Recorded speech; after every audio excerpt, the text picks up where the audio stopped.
Satu positif siswa SMAN 20 dilacak Massal Satuan Tugas Satgas Penanganan COVID-19 Kota Batam kembali mencatat tambahan satu pasien positif COVID-19 yang meninggal dunia pada Senin, 14/2.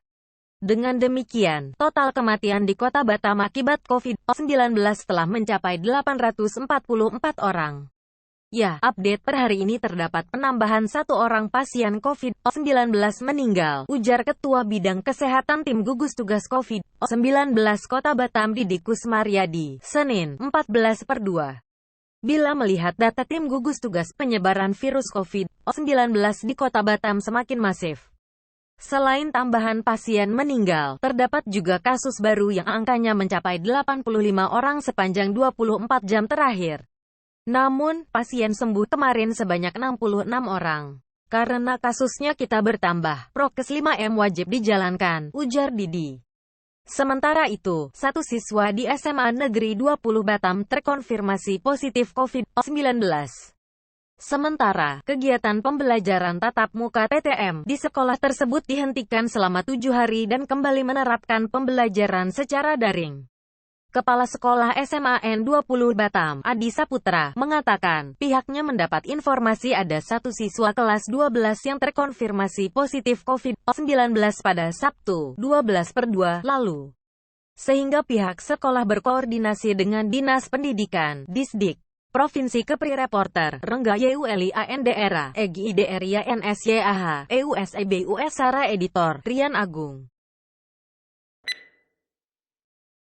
Gubernur Kepri pimpin rapat bersama BP Karimun Integrasi dan FTZ menyeluruh prioritas integrasi dan free trade zone FTZ Batam Bintan Karimun BBK menjadi prioritas untuk segera direalisasikan.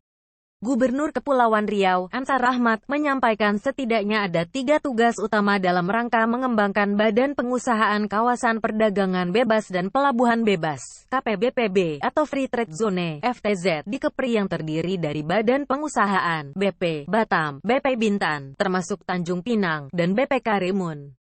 Tugas pertama adalah percepatan pengintegrasian kawasan FTZ Batam Bintan Karimun, BBK, ini sesuai amanat PP No.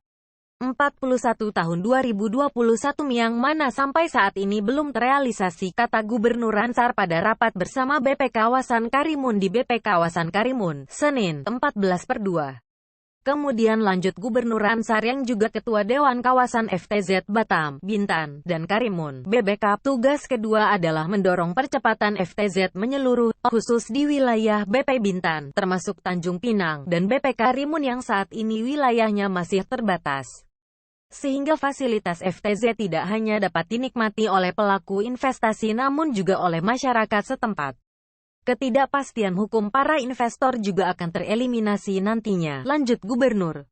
Terakhir mengenai remunerasi bagi pegawai BP Karimun yang saat ini masih mengandalkan hibah dari APBD Kabupaten Karimun, belum mendapatkan remunerasi dari APBN. Nanti saat menghadap Menko Perekonomian akan kita dorong kembali permasalahan ini, ujarnya. Gubernur Ansar kemudian mengajak semua untuk bersyukur, karena Kepri mendapatkan privilege dengan keberadaan kawasan khusus ini yang mana tidak semua daerah mendapatkannya. Dengan ini kita dapat memacu investasi di daerah. Namun konsekuensi bagi negara adalah ada beberapa pendapatan negara yang hilang karena dikonversi menjadi stimulus kepada investor baik di KAI maupun FTZ seperti pembebasan bea masuk, tax allowance maupun stimulus lain, imbuh Ansar. Selanjutnya, Gubernur Ansar memaparkan kelembagaan yang ada pada FTZ di Kepri. Khusus di Batam, Dewan Kawasan FTZ langsung dipimpin oleh Menko Perekonomian, dengan Gubernur menjadi anggota Dewan Kawasan bersama beberapa menteri di bidang yang berkaitan dengan keuangan. Untuk Bintan dan Karimun, Dewan Kawasan FTZ diketuai oleh Gubernur dan Bupati atau Wali Kota sebagai wakilnya. Untuk itu kepala daerah harus tahu program BP kawasannya, kata Gubernur lagi. Pada kesempatan itu, Gubernur Ansar juga mendukung percepatan pengembangan Bandara Raja Haji Abdullah di Karimun.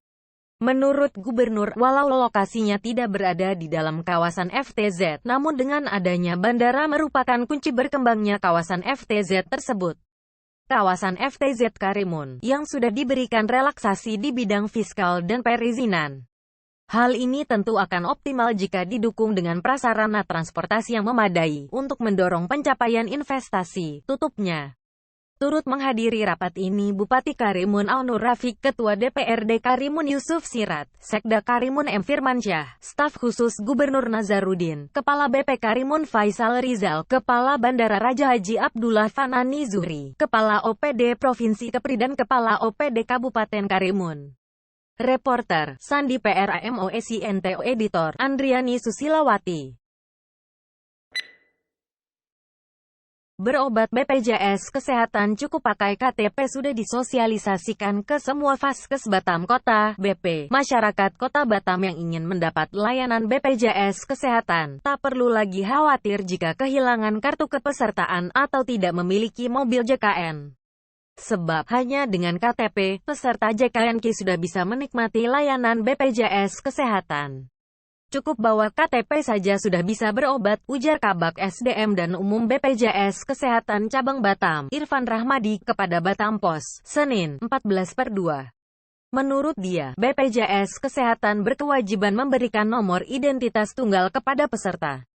Hal itu sesuai dengan UU Nomor 24 Tahun 2013 tentang perubahan atas Undang-Undang Nomor 23 Tahun 2006 tentang Administrasi Kependudukan.